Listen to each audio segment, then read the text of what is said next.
पिता, पुत्र और पवित्र आत्मा के नाम पर आमीन। क्रिस्त में प्रिय भाइयों बहनों, आप सबों को बोर्सी डिवाइन रिट्रीट सेंटर की ओर से जय यीशु। हमारे इस आध्यात्मिक तीर्थ यात्रा के 9वां दिन में मैं आप सबों को स्वागत करता हूं। मित्रों, आज माता कलीसिया एक महान पर्व मनाती है, मां मरियम के निष्कलंक गर्भागमन के पर्व, the feast of the immaculate conception of blessed virgin Mary. ये पर्व दिवस में माता कलीसिया हमारे विचिंतन के लिए दिए वचन पाठ में हम इस प्रकार सुनते हैं, प्रणाम प्रभु के कृपा पात्री, प्रभु आपके साथ है। मां मरियम को इस प्रकार कहते हुए गब्रिएल दूत ने उनके पास आई। इस प्रणाम का अर्थ या इससे सुनने मां मरियम को उनकी पवित्रता और निष्कलंक मन ही योग्य बनाया। आज मां मरियम अपने अनुपम जीवन उदाहरण से हम सबों से कहती हैं कि हमें भी निष्कलंक तथा पवित्र जीवन बिताना है। हमारे हृदय में प्रभु को जन्म देने हमें पवित्र और निष्कलंक बने रहना है। इसलिए संत पौलुस हमें याद दिलाते हैं कि ईश्वर ने संसार की सृष्टि से पहले ही ईसा मसीह द्वारा हमें चुन लिया है, हमारी सृष्टि की है, जिससे हम पवित्र तथा निष्कलंक बने रहें। उन्हें प्रेम से प्रेरित होकर पहले से यह निर्धारित किया कि ईसा मसीह द्वारा हम उसके दत्तक पुत्र बने। हम ईश्वर के दत्त पुत्र बनने के लिए पवित्र जीवन बिताने की जरूरत है। प्रिय मित्रों, पहला नारी हेवा ने अपने स्वतंत्र मन का दुरुपयोग द्वारा ईश्वर के आज्ञा का उल्लंघन करते हुए उनका प्रेम से वंचित होकर पाप एवं मृत्यु की दासता स्वीकार की। लेकिन दूसरी नारी मां मरियम ने अपने स्वतंत्र मन का सदुपयोग द्वारा फिर से हम सबों को पाप और मृत्यु की दासता से मुक्त कर दी है। हम भी अपने स्वतंत्र मन का दुरुपयोग द्वारा हमारे जीवन में बहुत सारे विपत्ति, दुख, संकट लाते हैं। आत्महत्या, नरहत्या और इस तरह के सारे दुख और संकट हमारे जीवन में इसलिए आते हैं कि हम अपने स्वतंत्र मन का सदुपयोग नहीं कर पाते हैं।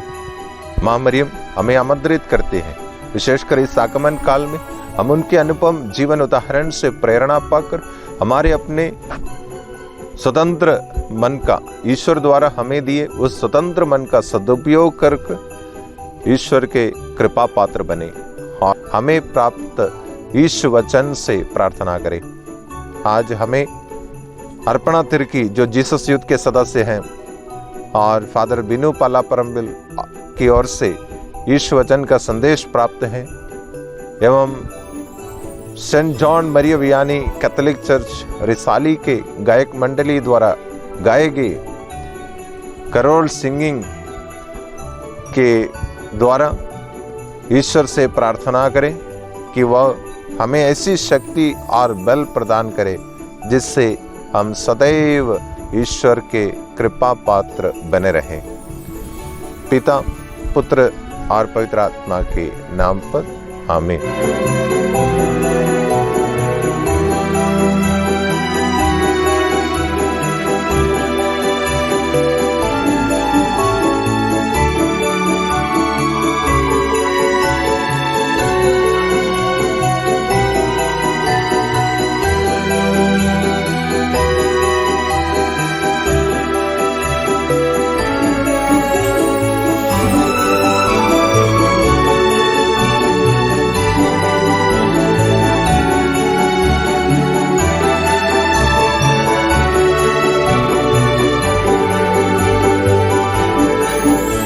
आप सभी को जय यीशु।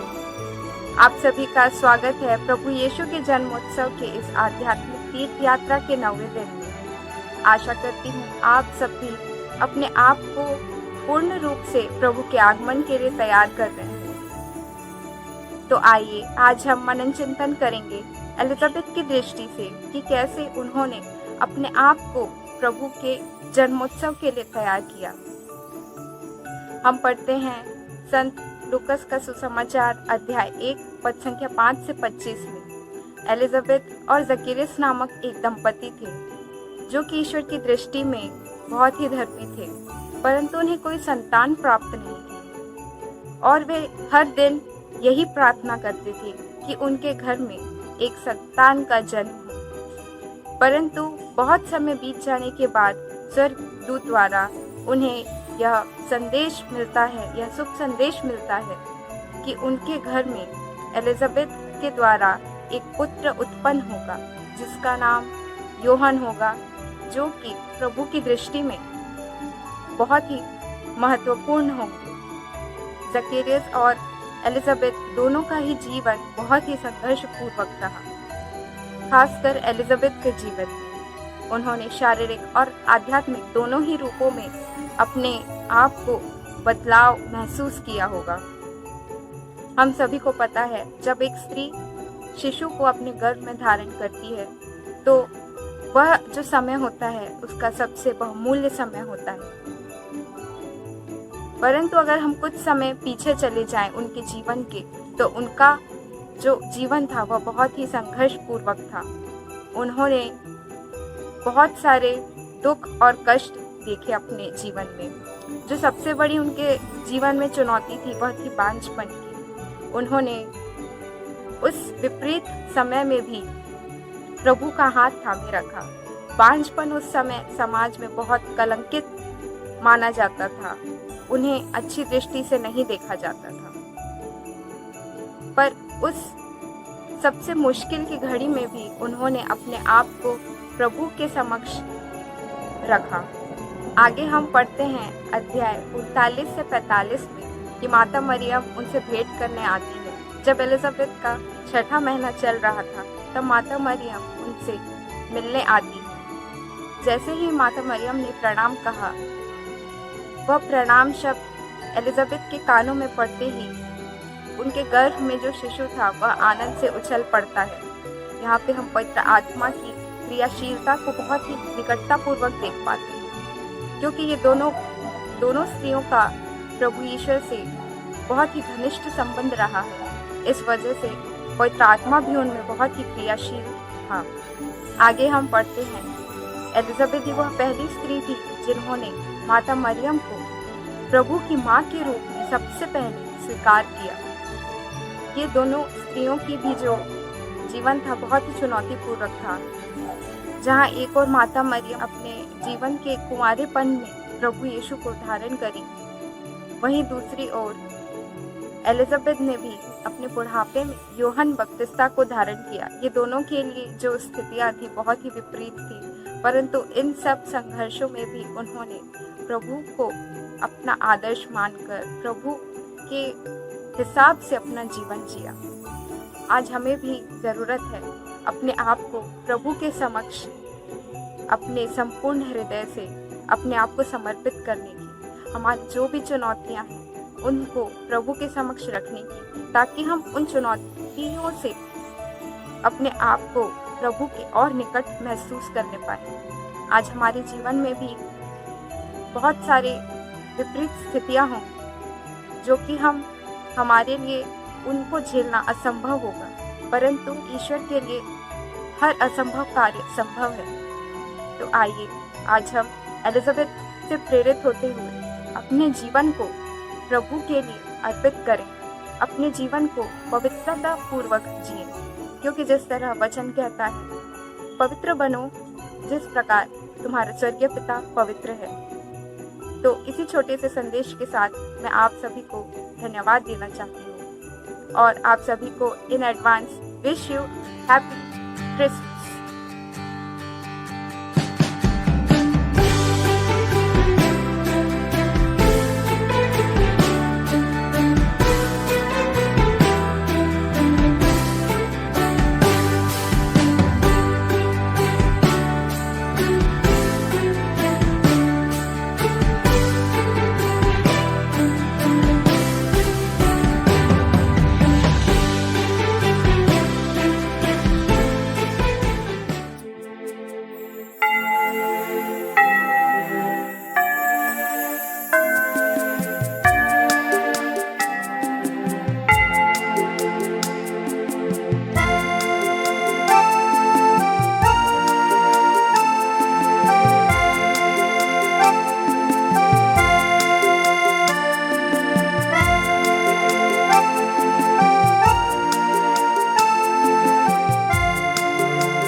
चमके प्यारा यीशु आया, झिलमिल तारे चमके प्यारा यीशु आया। हम सभी के लिए प्रेम ही के लिए, हम सभी के लिए प्रेम ही के लिए दूत संदेश ये लाया। झिलमिल तारे चमके प्यारा यीशु आया, झिलमिल।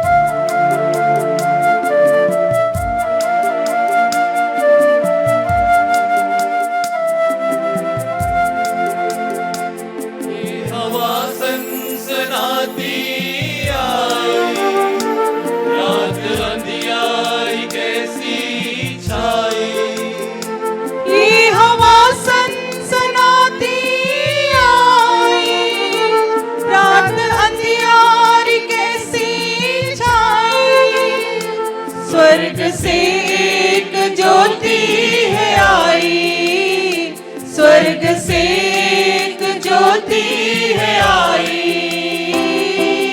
झिलमिल तारे चमके प्यारा यीशु आया,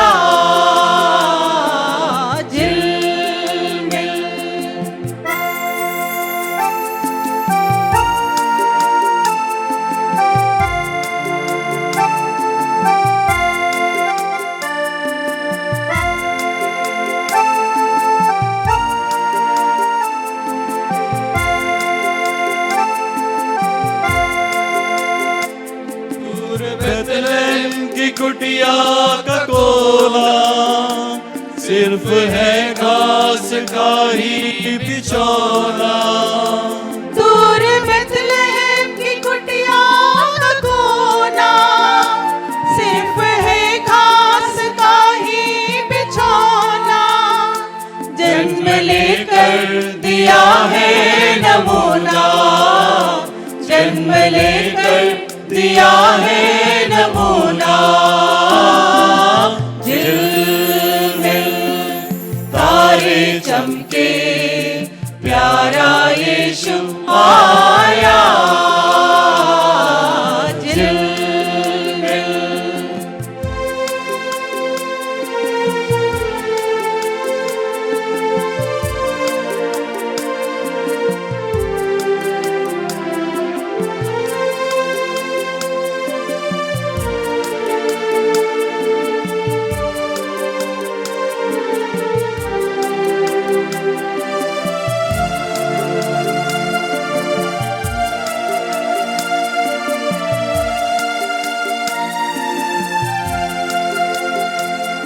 फूल कांटों में उसने खिलाया, सबको कष्टों में जीना सिखाया। फूल कांटों में उसने खिलाया, सबको कष्टों में जीना सिखाया। आज हम सबको यीशु है भाया, आज हम सबको यीशु है भाया। झिलमिल तारे चमके, प्यारा यीशु आया। झिलमिल तारे चमके, प्यारा यीशु आया। हम सभी के लिए, प्रेम ही के लिए, हम सभी के लिए, प्रेम ही के लिए दूत संदेश ये लाया। झिलमिल तारे चमके, प्यारा यीशु आया। झिलमिल तारे चमके, प्यारा यीशु आया। झिलमिल तारे चमके, प्यारा यीशु आया। झिलमिल तारे चमके, प्यारा यीशु आया। झिलमिल तारे चमके, प्यारा यीशु आया।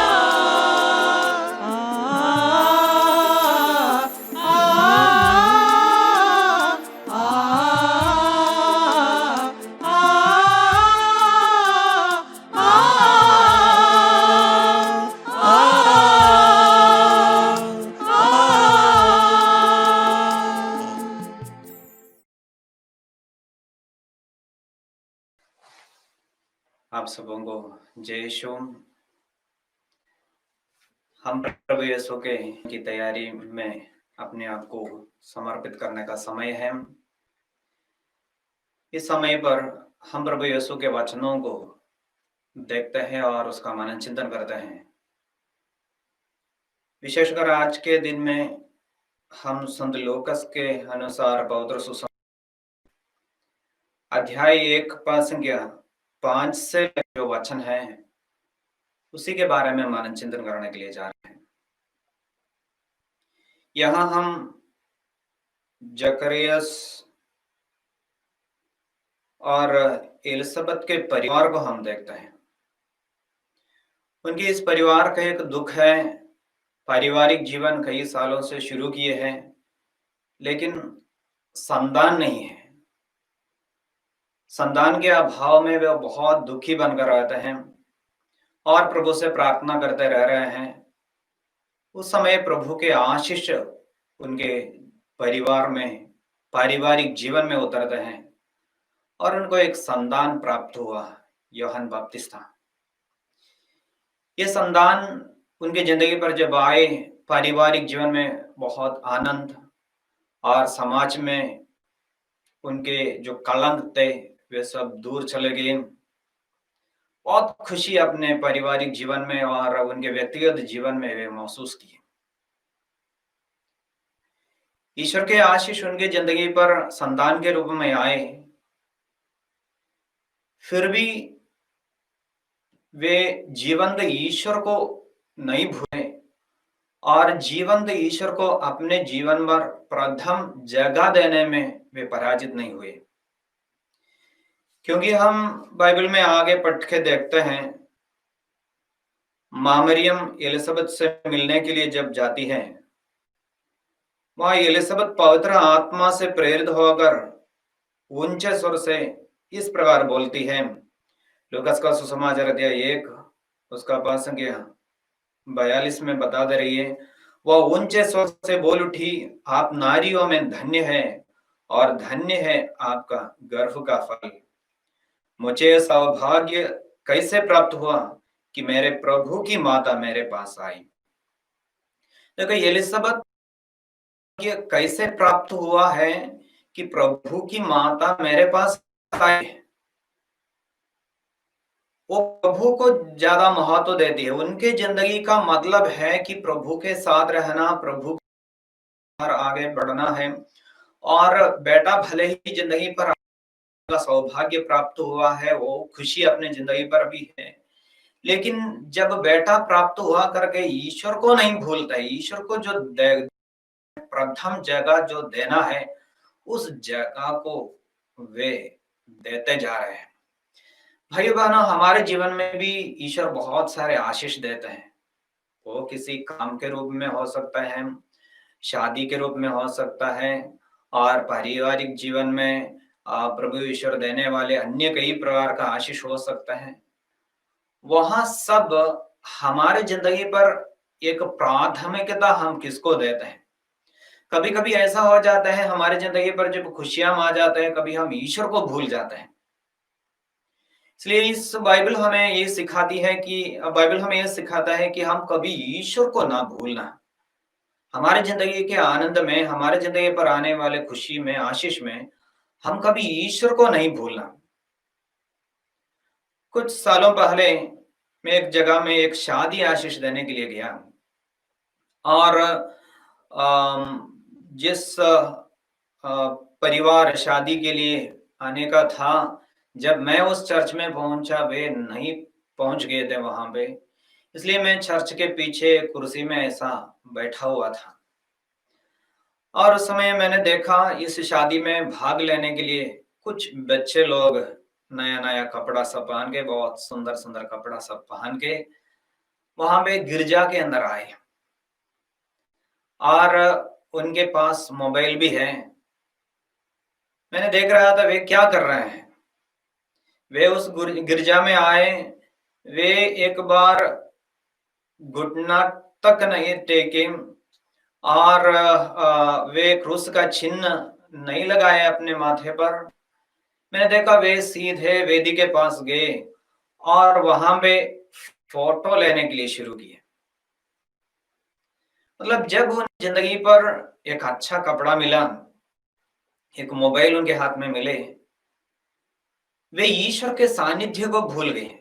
मैं एक गिरजाघर में हूं, मैं ईश्वर का सानिध्य इस जगह में है, और मुझे जो सुंदरता दिया है, मेरे पास जो कुछ है वो सब ईश्वर दिया है, वो बात को भूल जाते हैं और किसी चीज को प्राथमिकता अपनी जिंदगी पर देते हुए वे आगे बढ़ते हैं। भाई बहन, हम भी इसी प्रकार है, हम कई चीज में देता है। बाइबल में इस प्रकार लिखा हुआ है, कुरिन्थियों के नाम संत पौलुस का पहला पत्र अध्याय 4 का पद संख्या 6 में इस प्रकार लिखा हुआ है, घमंडी ना बने, आपके पास क्या है जो आपको ना दिया गया है। तो बाइबल हमें सिखाती है, प्रत्येक मनुष्य से बता दे रही है कि आप घमंडी मत बनो। आपके सुंदरता में, आपके टैलेंट में, आपके पैसा में, आपके जॉब में, आपके घर में और अन्य जो भी कार्य हो, आपके पास जो है वो ईश्वर के द्वारा आपको दिया गया है। इसलिए आप घमंडी ना बने, ईश्वर को धन्यवाद दे, ईश्वर को आशीष दे, ईश्वर को अपने जिंदगी पर प्रथम जगह दे। इसलिए भाइयों बहनों, हम इस त्योहार मनाने के लिए जा रहे हैं। हम अपने आप को इस त्योहार में ईश्वर के हाथ में समर्पित करें। ईश्वर के द्वारा जितने आशीष हमारे जिंदगी पर प्राप्त हुआ है, उन सारे आशीषों के लिए हम प्रभु ईश्वर को धन्यवाद देंगे, क्योंकि बाइबल हमें सिखाती है हम इस धरती पर खाली हाथ आए, खाली हाथ वापस लौट जाने वाले लोग हैं। इसलिए हमारे पास आज जो कुछ है वो सब ईश्वर के द्वारा दिया हुआ है। वो ईश्वर के द्वारा यदि हमारे जिंदगी पर आशीष आया हो, हम ईश्वर को धन्यवाद देंगे और उसी के चरणों पर अपने जीवन को समर्पित करते हुए धन्यवाद के साथ हम आगे बढ़ेंगे और प्रभु का गुणगान करेंगे। चलिए हम एक पल अपने जीवन प्रभु के हाथ में समर्पित करते हुए ईश्वर को धन्यवाद दें और प्रार्थना करें। हे सर्वशक्तिमान ईश्वर, हम आपको धन्यवाद देते हैं। आप हमारी जिंदगी पर जितने आशीष प्रदान किए हैं, उन सभी आशीषों के लिए धन्यवाद। प्रभु, यदि हम हमारी जिंदगी पर आपको भूल गए हो और आपको अपनी जिंदगी पर प्राथमिकता देने में हम पराजित हो गए हो, हम आपसे माफी मांगते हैं। क्रिसमस का तैयारी में जब हम अपने आप को तैयार कर रहे हैं, प्रभु आपको प्रथम जगह देते हुए आगे बढ़ने के लिए हम सबों को कृपा प्रदान कीजिए। भाइयों बहनों, अपने आप को ईश्वर के चरणों पर समर्पित करते हुए हम प्रभु से आशीष मांग ले। सर्वशक्तिमान ईश्वर, पिता, पुत्र और पवित्र आत्मा आप सबों को आशीर्वाद प्रदान करें। आमीन।